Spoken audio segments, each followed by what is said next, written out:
All right, we're live. Frank, how are you? Doing all right. Watching the Nets trying to play without Kyrie Irving. Yeah, how's that going? Well, they were down big at the half, but had a good third quarter. But that probably means they'll get boat raced in the fourth quarter.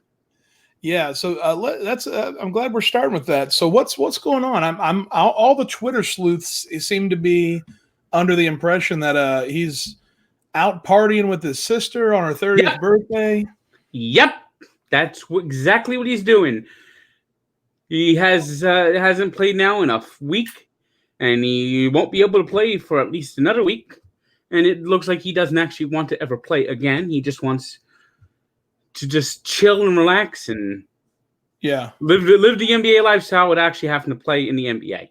Yeah, and that's the problem is you can live. Listen, if you don't want to play basketball, you don't want to play basketball. That's fine, but you can't take up a roster spot. You can't collect a paycheck and then just not show up. And because he's a superstar, he can do whatever he wants to. So what do you think? I mean, what do you think they're going to? I mean, they have to do something, right? I mean, like they can't. Nope. Really? They're not going to do a single thing to him. I mean, he may not be able to play for when he wants to finally play again. He may not be able to play for a week because he'll be in COVID protocol, but he'll still get every dime. He'll still get everything. Just basically. You don't think anything will happen? There's no punishment, no suspension, no punishment, no trade, nothing. Nope. He can do whatever he wants. That's how this league works. And do you feel like that's just because his status of like him, everybody star status, yeah. Baseball, you couldn't do this. Hockey, no, you wouldn't do this.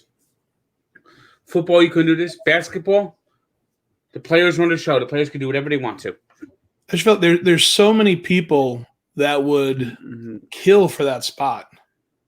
There's so many people that would just for the opportunity. Just for the opportunity to go on the court, There are people who go to Europe.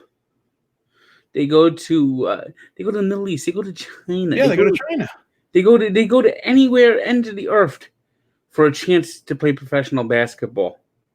There are people that play for like in the G League, as it's called now. It used to be the D League.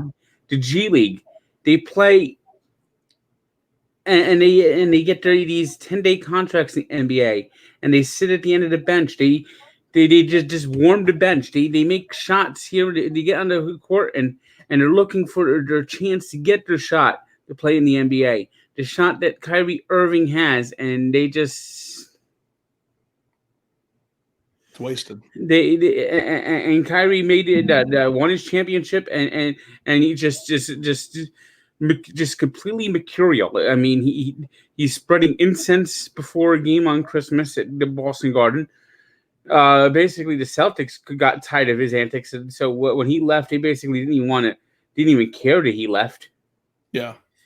LeBron couldn't deal with him in Cleveland anymore after they won that championship. LeBron didn't want to deal with him anymore. And so, So you're saying even though there's all these people, even though there's all these players that would love to take his spot, even though he's getting paid to do nothing. $133 million over 4 years. I mean, if you're an owner, I guess the problem is, who do you send him to? Like, who would take him if he doesn't want to play? No one would take him. You can't take him. And then you have to do like salary cap matchings to trade. There's got to be something in his contract that says like if you don't like there's got to be something in his contract where they can say like, listen, we're like this, we're going to cut up your contract. Like, but the teams want the stars so much that they wouldn't do that. They're basically like held hostage in a way by because they don't want to because they think they might if they punish Kyrie and the players sympathize with Kyrie, they may not get free agents.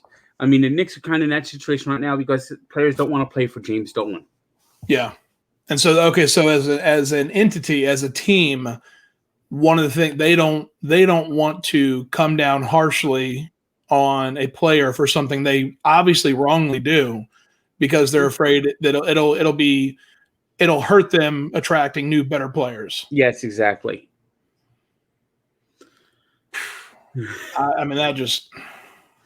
Yeah. I feel like there's an. I would rather have a team that loses every game, but all the guys want to be out there. I mean, the Nets basically hired Steve Nash, a guy who's never had coaching experience, Hall of Famer now, and players have been successful. Coaches have been successful. Steve Kerr has been successful, never coached a game, announced games. And Steve Kerr has worked in a front office recently. But basically, the players ran the coaching search, and Steve Nash was chosen because he was who the players wanted to be their coach. Gotcha. Yeah. So he might not have been the right person for the job, but he was the right person the players wanted. Well, it's too early to really say that he's not the right person for the job. He's had some very definitive hiccups so far. Yeah. Where he doesn't call timeouts, and players are, when the team starts falling behind, and he basically wants the team to figure it out. And a lot of times, coaches call timeouts to basically like get the team. Reset to try to change the momentum. Yeah.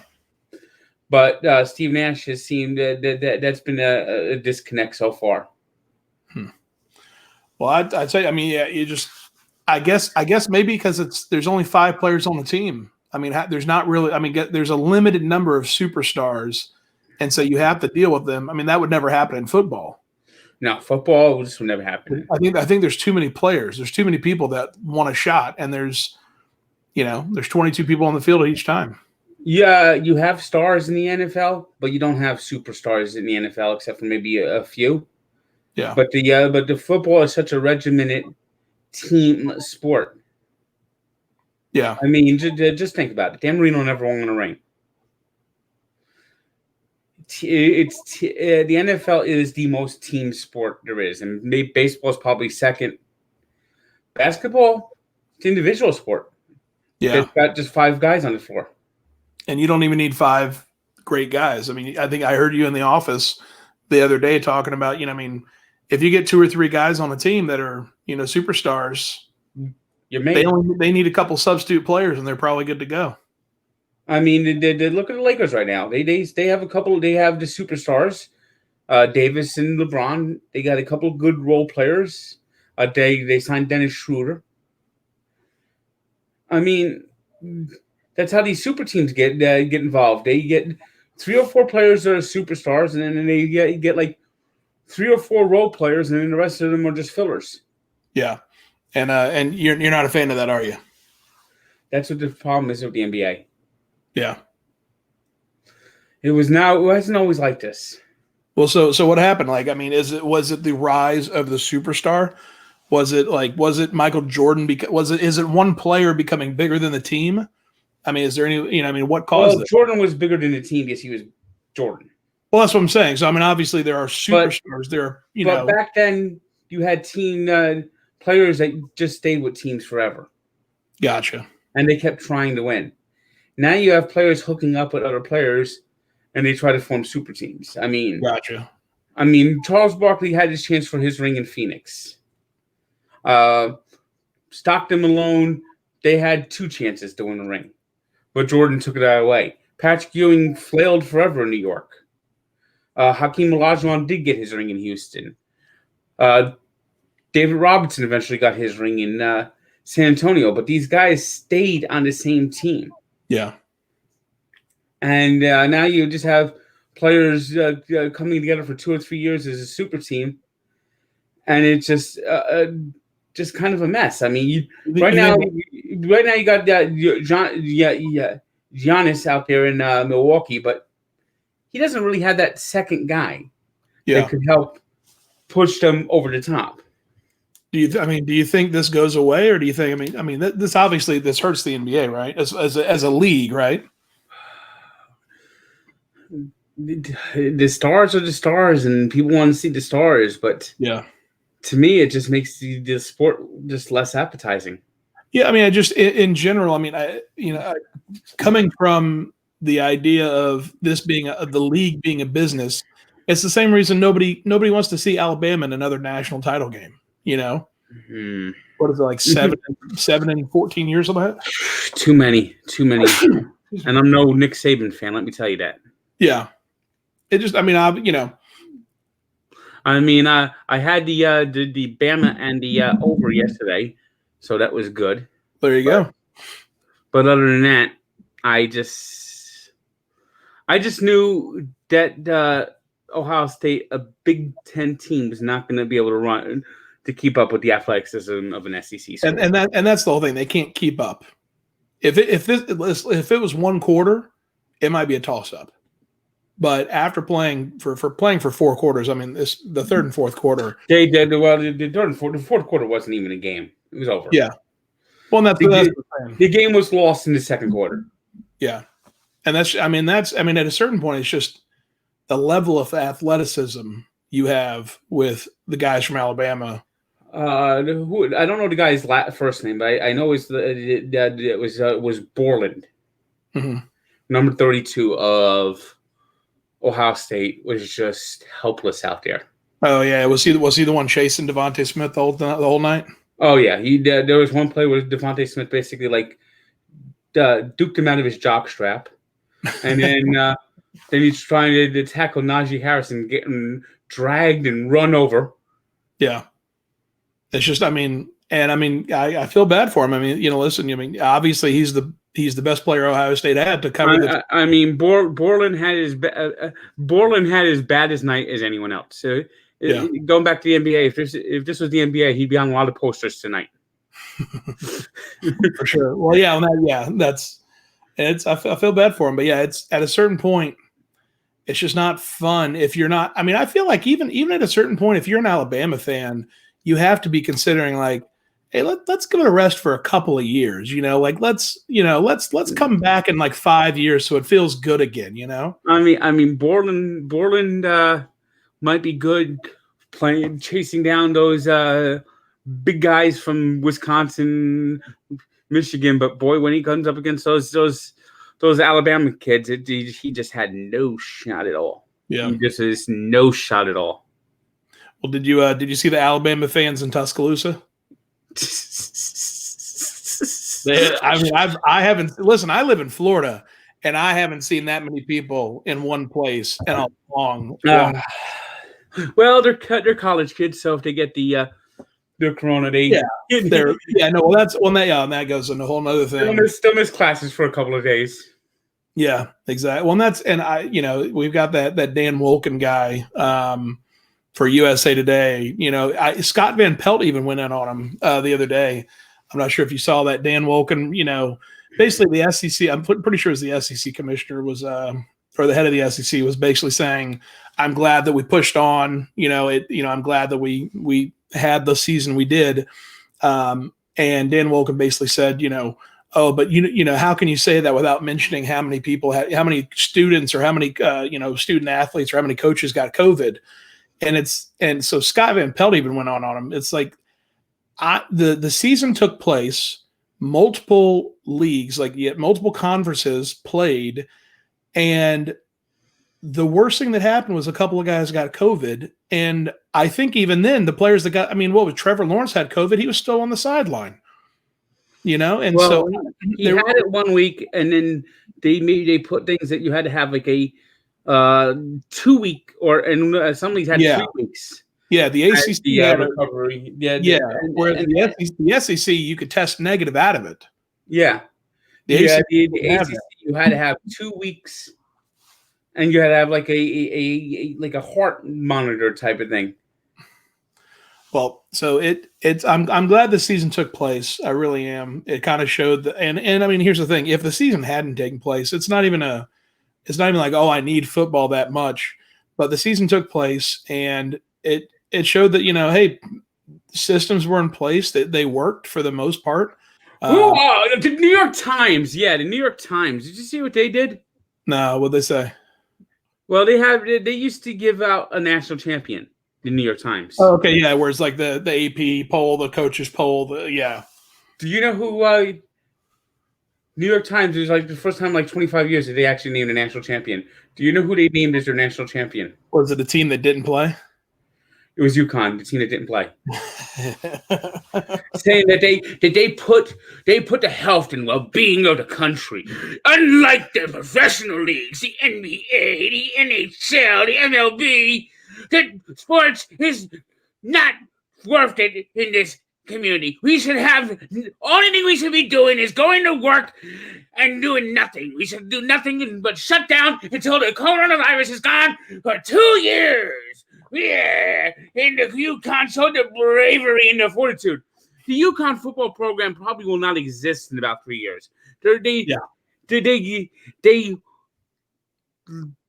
were told one choice: your basketball conference, play in the Big East basketball conference, or continue to be a football school and play in the American Athletic Conference.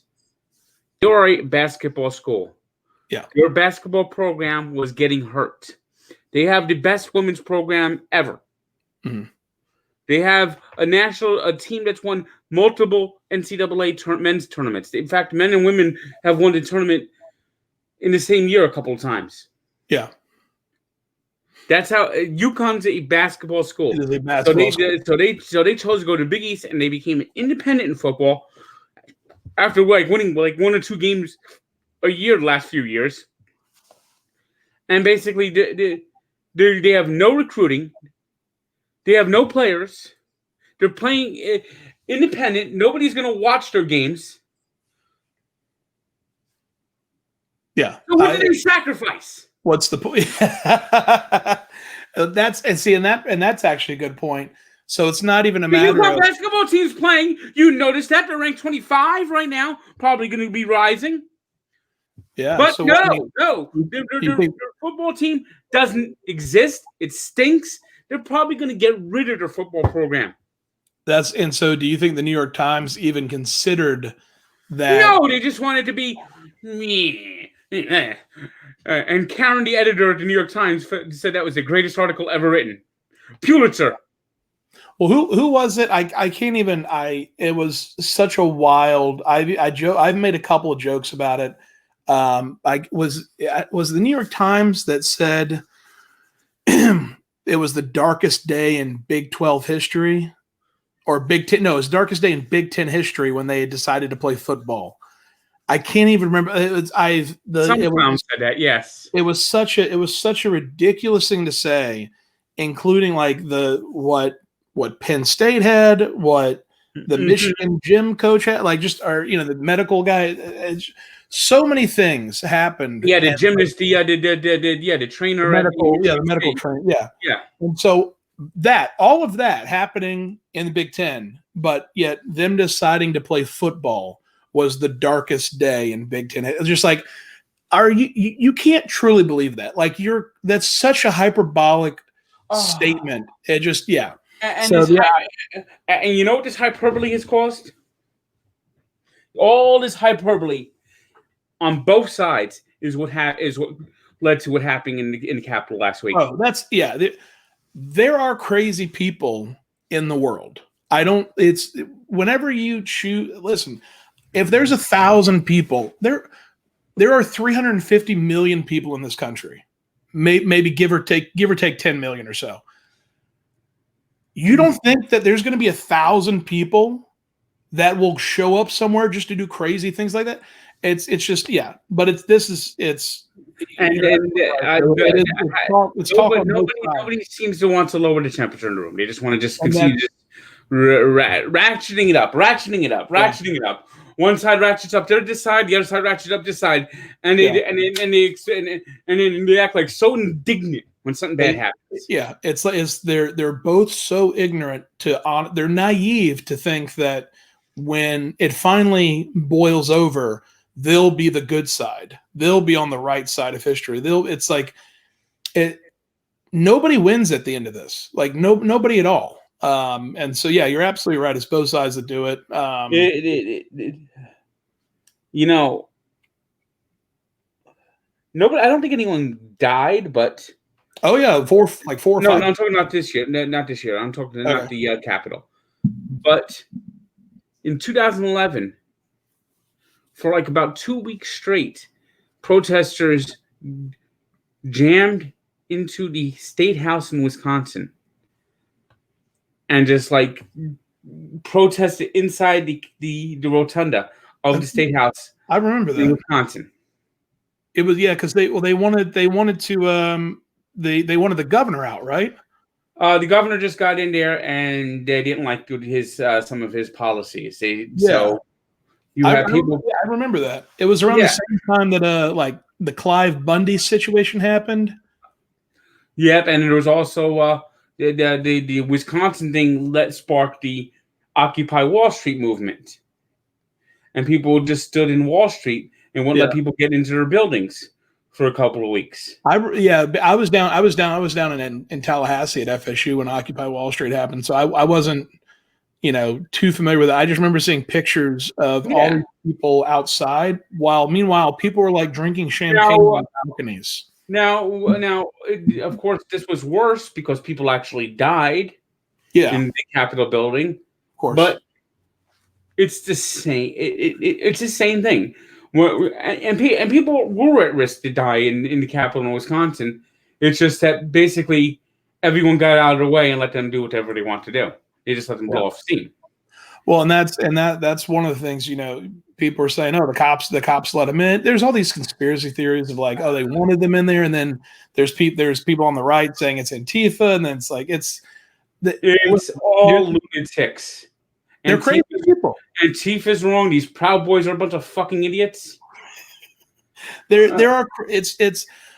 When people are surprised that this kind of thing happens, I think people live such good lives, and obviously, people have horrible lives and everything. But I think on the whole, like in general, in comparison to everything else, we have pretty good lives here in America. And I think people get used to that as like a standard when it's not the standard, it's an exception. We're not what's funny is they like all these like European like socialist democracies they like, and they say that the standard of living in the United States just doesn't match up to them.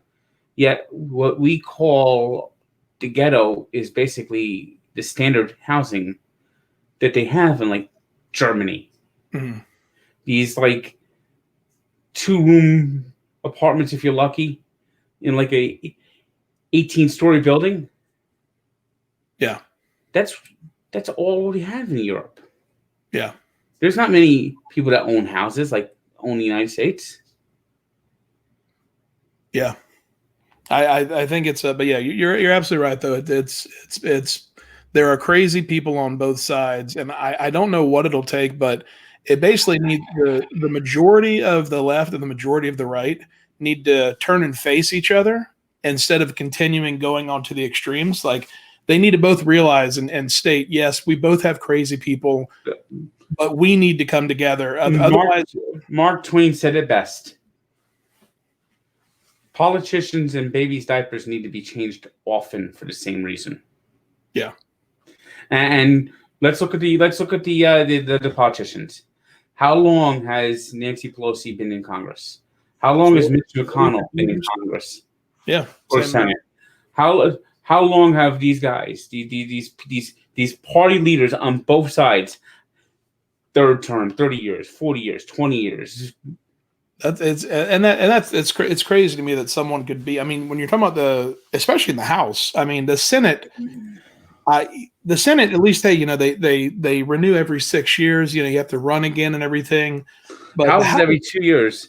You're running and so you're not governing for 2 years. You're governing for a year, and then you're campaigning again for the next. It's not really much that because you have a lot of safe districts. Well, yeah, like Nancy Pelosi is never going to lose her district. Yeah, and Florida was gerrymandered for the longest time. In fact, it still sort of is, but back in 2012, I think 2012, they basically said they need to redistrict and ending gerrymandering. But what's funny about gerrymandering is you have both parties that want it. Oh, both sides do it. Yeah, because the whole point is, hey, let's not waste money in the district fighting each other. How about you get that one and I'll get this one, and we'll just stick to it. It's a total joke. The politics in this country right now are and that is why things are so fucked up. That is why That's why things like New Jersey Transit don't work well, because you have people who put their friends in charge. It's not about who's the best at anything. It's about the friends. Yeah. And that's it's unfortunate that competent people don't always get the right position.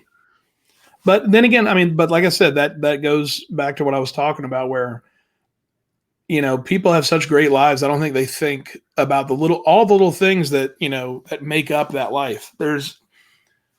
You can have a great life, but only be one or two steps away from the edge, and we've seen that. We've seen that here. I think you have people who are locked down, who are not working, are not getting help from the government, who believe in QAnon or believe in whatever conspiracy theories they believe in. And I mean, it's when you're sitting at home, you have a lot of time to think about crazy things. Yeah.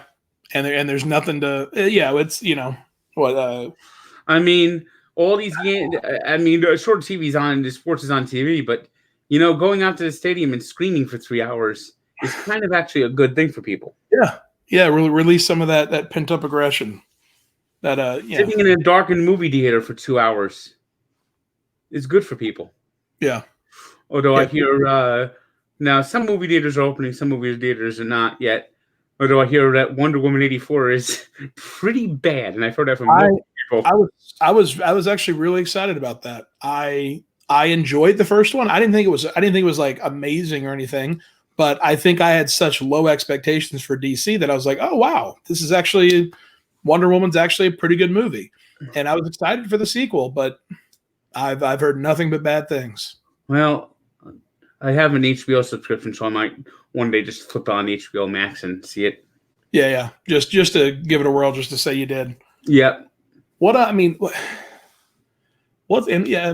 talk about that. What's going on with that? How come DC cannot figure it out? How come Marvel has like a 22 or 23 movie arc, a whole universe with like 22 or 23 films that are all for the most part pretty good? There might be one or two that are kind of iffy. Yeah, there are a few Marvel movies that aren't that great, but they don't ruin anything. It's. The one Fantastic Four movie, that Fantastic, whatever the hell it was. That was a Fox movie, wasn't it? Yep, and it never was part of the MCU, and now they're going to try to get them into the MCU. Yeah, well, that was.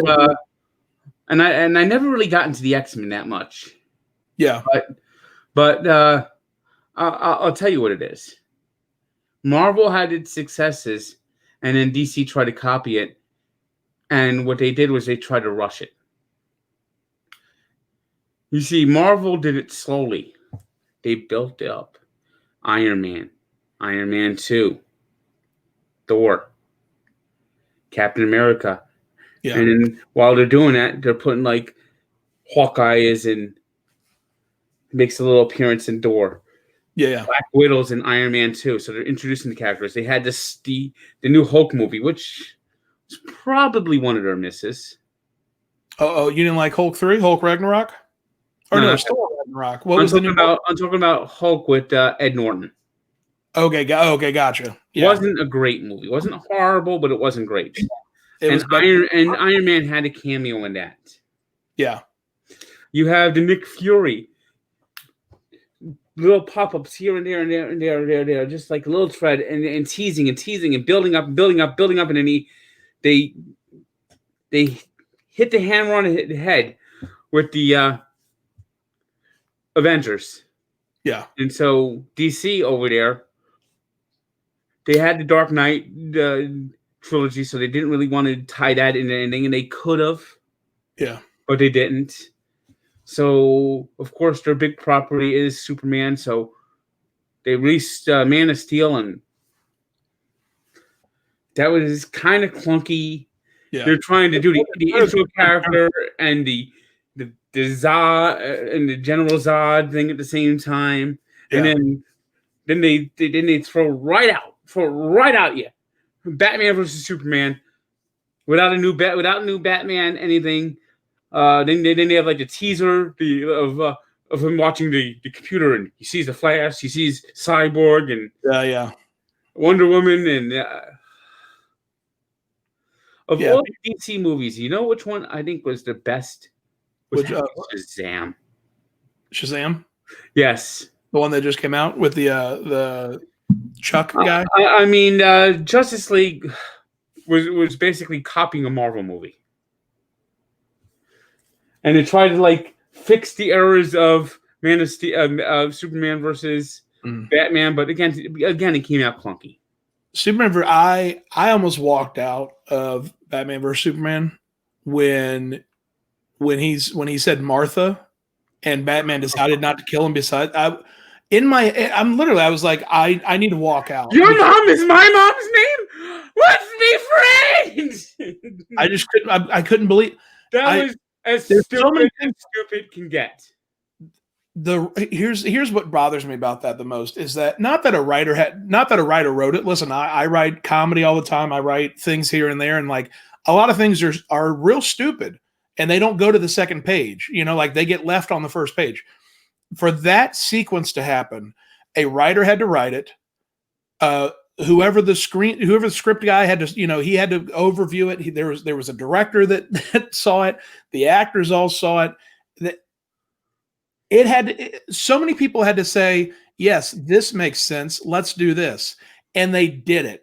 And I'm just thinking, no one in the room saying, hey, that really is not something that would stop Batman from killing Superman. The fact that he says his mother's name. I didn't think that was a great movie, period. But that alone was just like, that's got to be one of the worst things that's ever happened in a comic film. Yes. And how about the terrible casting of Lex Luger? Yeah. Eisen? No. Jesse Eisenberg or something like that. Eisenberg, that's what it is. Yeah. Well, when I think of Lex Luger, I think of a bald, middle-aged man. Yeah. Well, if you 32-year-old yuppie-looking .com millionaire. Yeah. Well, and also think of Superman Returns. That would be problematic to have Kevin Spacey. You know what? Kevin Spacey was a great Lex Luthor. He was a great Lex Luthor. I think Gene Hackman actually was better. Yeah. But Kevin Spacey, for all his faults, and there are many of them. Of which there are many. But, I mean, look how many great movies he was in. Look how many times he was up for Academy Awards. So yeah, there's no doubt he was a great actor. It didn't end well. Yeah, but no, that's fair as far as DC. That was another thing with DC is and you know what? Superman Returns was not that bad of a movie. I remember seeing in theaters because I think it came out in 2006. Yeah, it did. And I was working in the movie theater at the time, so I remember seeing it, and it was just kind of like whatever. He just didn't live up to Christopher Reeve. Yeah, and when you consider it was the first Superman movie in 22 years, it was kind of a letdown. Yeah, perhaps if the Marvel movies came out before that, they could have done a little more experimental. And then it just turned into a rehash, and then because they were doing some interesting things. Like if they could have done another Superman Returns movie, Brandon Routh, we could have had like the kid, Lois's kid, who now she's married to someone else, but the kid is Superman's son. Yeah, she's through the piano. Yeah. At the very end, I remember that. Which I actually thought was one of the best parts of the movie was when the kid threw the piano. Yeah, and then he's like, again on the asthma inhaler. Yeah. It's just, I don't know. It gets me where it's like, I like the DC characters. I like DC comics. And they can't. I guess DC knows how to put the story together on a comic book, but they just don't know how to put it on a movie screen. Well, and so that's a whole other thing. DC and the animated films that DC has are top notch. Like they're amazing. Like they have great ratings. And so I'm curious. I don't know. I'm curious as to like what's the holdup of them getting the people that do the animated series and just say, "Hey, will you work with live actors, please? Like, will you write this, please? I don't know. And what's funny is DC actually used to make good movies. I mean, the first two Superman movies with Christopher Reeve were very good. Yeah. The third one was it might have been too comedic, but it was not bad. I mean, if you like Richard Pryor, and Richard Pryor is a classic comedian. The third one as a comedy movie works better than a comic book movie. Yeah. Because it was too comedic for a comic. I felt that way about Thor Ragnarok. Oh, I like Thor Ragnarok. I really enjoyed it, but I'm saying if they cut like 15 to 20 minutes worth of jokes out of it, then it would be like an actual superhero film. I mean, I don't know if you've ever seen Superman 3. I actually saw it in the theaters to tell you how old I am. Yeah. I have not. Was that when he turned time around? When he No, that was the first one. That was the first one? Yeah. The third one was with Richard Pryor. Okay. And Richard Pryor basically steals the movie. Yeah. Even the whole first like 10 minutes of the credits is like this slapstick comedy where like this buxom blondes walking in and someone watches it and like creates like a whole bunch of different accidents, like a chain reaction of accidents where like a phone booth gets knocked into the water and starts filling water and the guy gets stuck in there and starts drowning and Superman has to save him. And he runs into like a photo booth, and the photo booth's going off as he's changing in his clothes, and then he sees the pictures come out, and he hands a little kid the last picture, and then flies off. Yeah. I mean, it's just like this whole like, and there's like a bank robbery going on, and like these wind up toys that are like tripping people over. So it's a comedic sequence. Like they intended on it being funny. Yeah, and there was like another scene in the movie where Richard Pryor, who's a computer expert, starts trying to hack into the system and cause a weather event. He's trying to create weather because he says that you could aim satellites to shoot lasers and cause a hurricane. So he's trying to hack this computer, and while he's trying to figure out everything, first he hacks the computer. And then this bill comes to someone's house, and the wife and the husband are reviewing the bill. It's a credit card bill, and the husband sees like there's like a $32 million on it, and he like squeezes like a grapefruit on her face. Then there's like in New York City, they have the crosswalk. You have the red guy saying stop. You have the white guy saying walk. The red guy saying stop. The red guy saying walk. And like everyone like keeps going back and forth, and then the white guy jumps up on him and they start wrestling. Oh, the actual on the stop and go sign. Yeah. So it's like completely meant to be a comedy. Yeah, it was like I said, it was not a comic movie, it was a comedy with Superman. Yeah. Well, and then the fourth one was a total just awful. Yeah. No one likes the fourth one. Man of Steel. I think Man of Steel. They did a lot of things wrong, but one thing I don't like when too many characters are, and this goes to your point as far as DC trying to like speed everything up and catch up with Marvel. When you introduce too many characters, like who's the villain? The same thing happened in Spider-Man 3, where it's you have Venom, you have Sandman, you have Green Goblin 2, his son, and it's just like who's now Green Goblin 2? Obviously, it turns out to be helpful in the end, but it's like there's too many villains. Yeah, I mean, and Amazing Spider-Man 2, when they try to shoehorn Norman Osborn at the end to be the Green Goblin. Yeah. That was just, they completely botched that. Yeah. Like it's not necessary.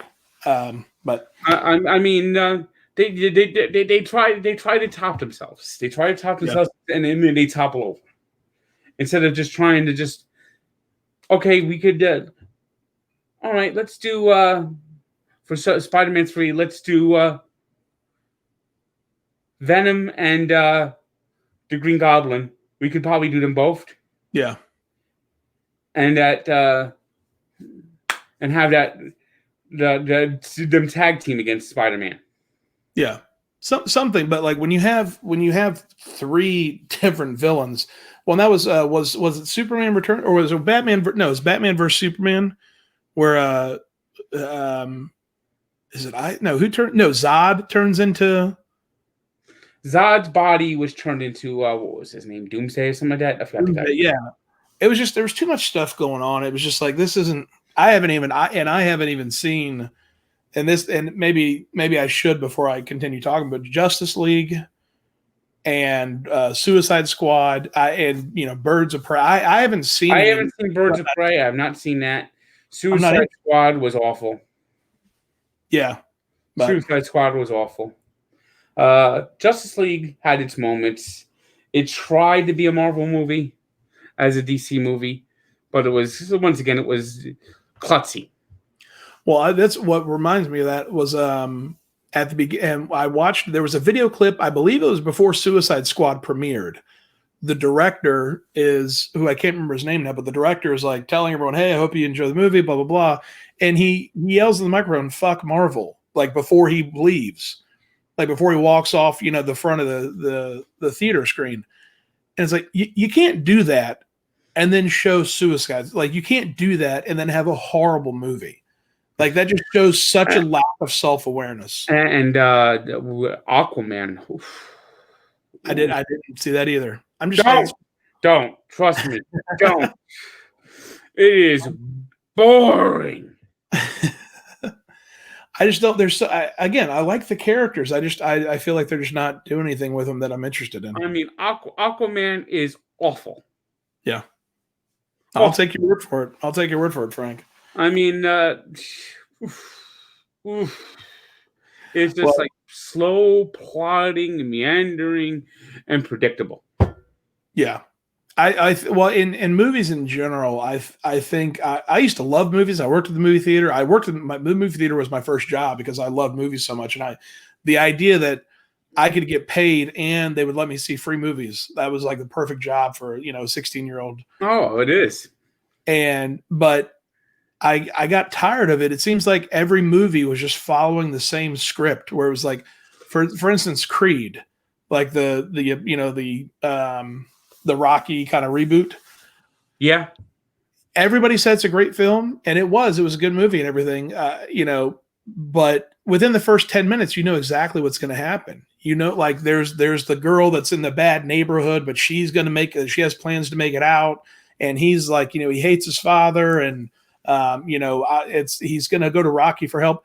It just, everything was like, you knew like, oh, they're going to get together. That's always been the case though. Come on. Oh no, but I'm saying that's like the perfect example of like when I'm watching it and I see that, like I see them setting when Westerns were popular. Yeah. Ranchers are trying to steal the family farm or oh God, no, the Indians are coming. We need cowboys to save us. And people talk about, you won't see that today, but I mean, the savage Indian. They're trying to steal our land. I need protection to go through the West. We're trying to settle out West. Boom, boom, boom, boom, boom.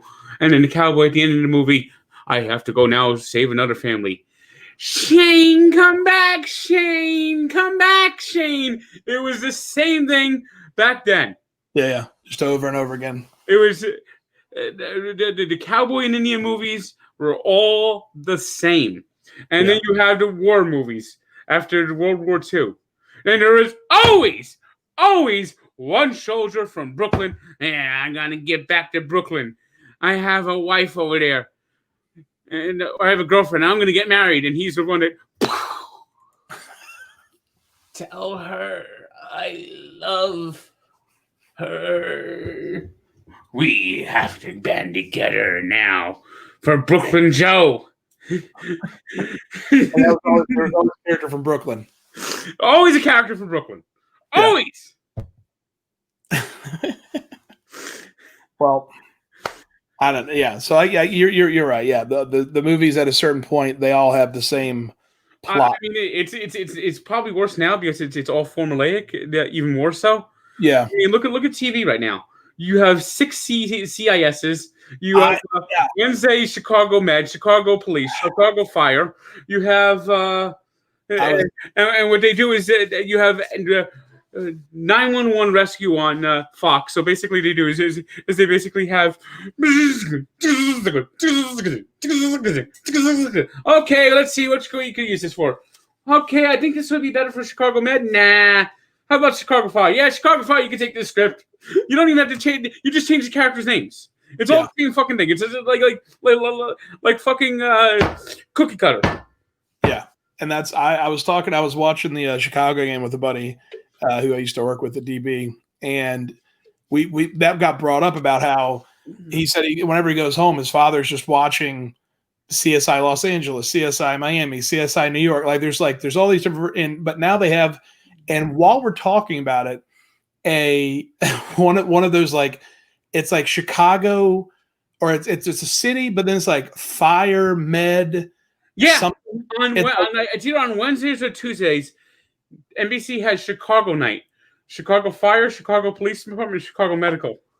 And so we're watching that. And I'm just like, oh my god, that's there's literally like that's what are we doing here? That's the whole night.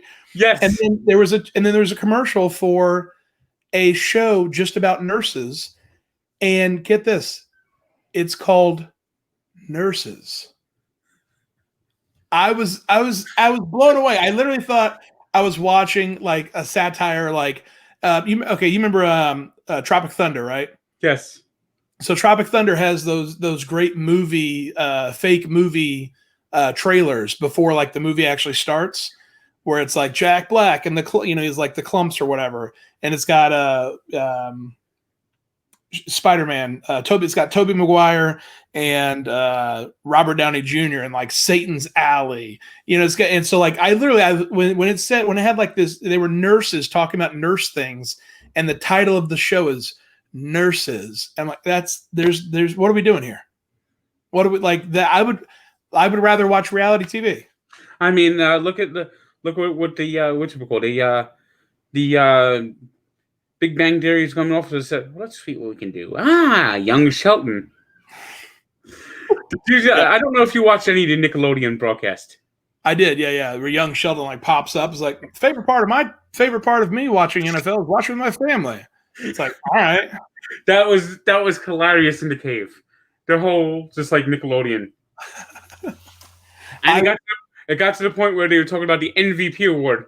So first they were going to try to fix it for Jameis Winston to win it, but he wasn't eligible to vote. So they started putting Mitch Trubisky on there, and we got it. Yeah, I saw that because we at like near the end of the game, the guy I was watching the game with, he's a big Chicago guy. We decided to flip it to Nickelodeon just to check it out. And that's when I noticed like it popped up. It's like, oh, Mitch Trubisky with 49% has won the MVP. And I wasn't on Twitter or anything, so I wasn't seeing anything that was going on with the or the gambling cave. And when I saw that, I was like, are these kids trolling Nickelodeon? Like I kids trolling Nickelodeon. So I tweeted it out, and I tweeted out a picture of it. I said, kids are stupid. Like this is so funny. And then you replied, and a bunch of other people read like, no, this is Big Cat. I was like, okay, so it was people trolling Nickelodeon. It was just Big Cat and PFT were basically the ones that were like leading the charge of that. I love that. I picture a bunch of 35-year-old grown men like watching because we had all the screens on, and half like a couple of them were on the Nickelodeon, and they had the CBS coverage, and people want to just peek in every now and then, see what the Nickelodeon coverage is like. And then when basically it was like when it was apparent in the midway through the third quarter that this was one of the worst football games ever, one of the worst playoff games ever played. Because the Bears had no fucking hope. They just they had like and Matt Nagy is still going to be their coach, which of course Chicago fans really love. They really love him. Yeah. I mean, their offense was so uncreative. At what point do you like just move on? Like, what point? And what was great was that kid Lex Lumpkin or something like that. Oh, was the kid that had the award? Yeah, Mitch Trubisky. There's, I mean, it's like when I was a kid, like Kenan Thompson was on all that on Nickelodeon. And so like I grew up with Kenan Thompson, and then Kenan Thompson, when I grew up, Kenan Thompson went on to SNL. I don't know what it would be like to be one of those SNL kids now. Like I don't think Nickelodeon's the same as it used to be. Probably not. Yeah. Well, hey, speaking of Nickelodeon, we got to go to that New Jersey. We got to go to the American Dream again. Yep. Well, they have a big Nickelodeon amusement park in there. Yeah, right. It's like it's pretty close to Angry Birds. Well, maybe we'll play a round of Angry Birds and then go to Nickelodeon theme park. Can you imagine? Can you imagine parents walking past us like, "Why are those two men here?" Sadly, those rides usually don't have units. Oh, are there rides? What? Are there like roller coasters there? Yes. Okay. Well, that might even be funnier if we just like, we can't ride. Okay. I mean, I tried to go on this Cyclone a couple of years ago, and didn't fit. No. Yeah. I always find it funny when people are like, "Oh, you ever go to Universal or Disney?" I'm like, "What for? To stand at the end of the ride and wait for everyone else to come down?" I am going to hit up before I move to New York.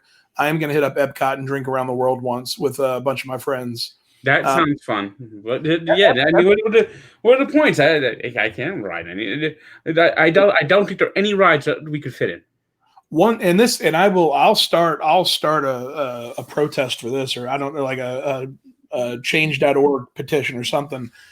One thing that gets me, like, I understand that I'm not going to fit on all rides pretty much, but the Hagrid ride. If Hagrid cannot fit on Hagrid's ride, something is wrong. There's something wrong. If Hagrid cannot ride his own ride, we have an issue. This is America. Hagrid-sized man should be able to ride the Hagrid ride, and I'll die on that hill. Yes. I just like if there's one ride, it should be the Hagrid ride. I mean, what the hell? Why not have a unit ride? It would be really easy. And how about this? If there's only one of them, you could just have all the big people stay on that side of the area, that side of the theme park. You could have all the nice restaurants surrounding like this one. It could be Unit Island, instead at Islands of Adventure, we have Unit Island, and it's just like, it's all the turkey legs you want, and it's all the beer, and it's just one roller coaster that is unit sized. I just don't, Well, we'll stick to the mini golf, I guess. They also have a water park there, but I don't know if it's open or if it's open since the pandemic. But they do have a water park too. It was funny leaving. I saw the water park, I saw the ski rink, and it was funny because when I was leaving, like the Uber Lyft area, it's right around the entrance. It's right around the entrance for the ski lift or whatnot, the ski slope. And so the ski lift is basically over where Out of This World is. Okay. I'm walking through a mall and I'm just seeing all these people with snowboards and skis like going onto escalators. I'm like, what's going on here? That's crazy. But I'm excited to move up there. Like I said, I'm going to be doing drinking around the world before I move up there. Let's see, at the end of this month, I'm headed to Dallas for a card show. I'm going to a card show in Dallas at the end of the month. And then February, I'm going to make it up there for, a week or so. I got to find a place to live. Well, you can start looking in there. I mean, I know that there's little places that you might want to even look in Kearney or Harrison. Harrison? Are those New Jersey? Yes. Okay, I'm thinking about moving in, man. I'm thinking about living in the city.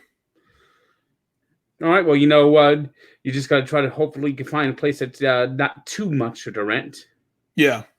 This is Jimmy McMullen says, the rent is too damn high. Yeah. Is he from New York? Yeah. Yeah. I remember him. He was actually. If you want to marry a shoe, I will marry you. Like he all he cared about was the rent is too damn high. Yeah. Every question goes, what do you think about the healthcare prices? There wouldn't be no healthcare prices if it wasn't for the rent being too damn high. What do you think? What are we going to do about the subways? I don't know about no subway, but I do know it would be a lot better if the rent wasn't too damn high. That is fantastic. What are you going to do about the budget crisis in the water? Well, I don't know about the water budget crisis. There wouldn't be no budget crisis if the rent was too damn high. I remember, yeah, him and I can't remember the other guy's name, the guy that wears a boot. But yeah, but no, I think my thought process is this, and let me know if this makes sense. If I move into the city, I won't have a car, and I won't have car insurance, and I won't have to pay for basically, I'm freeing up, Well, you got that there. Huh? That does help. Yeah, I don't have to worry about parking or anything. Well, there is no parking in the city. Yeah, well, if I don't have a car, if I don't have a car, I don't have to worry about car payment, car insurance, maintenance, dealing with all that stuff. And so I figure, that's $500 a month at least that'll go towards rent. But I just got to find out where I want to live. Yep. Well, what now? Speaking of where you want to live, how's your place doing? Well, I'm going to start looking and seeing what's going to happen. And, it depends a lot sometimes on my parents and their plans maybe to move back, and so you got that hanging me up too. Yeah. You don't want to sign a lease and then your parents move back and have an extra room or something. Yeah. Well, it's not. We're going to try to buy a 2-family house. Yeah. Gotcha. Can't really. Yeah, if you're in a lease, you can't really. Well, somebody mentioned, we've got a mortgage company that's sponsoring a few of the podcasts. Maybe we'll call them up, and I think Countryside, I think is what it's called. We'll call them up and figure out something. Yeah, maybe I could get the jump start. Yeah, maybe. Somebody mentioned on Twitter, how the TikTok kids have like the hype house or whatever.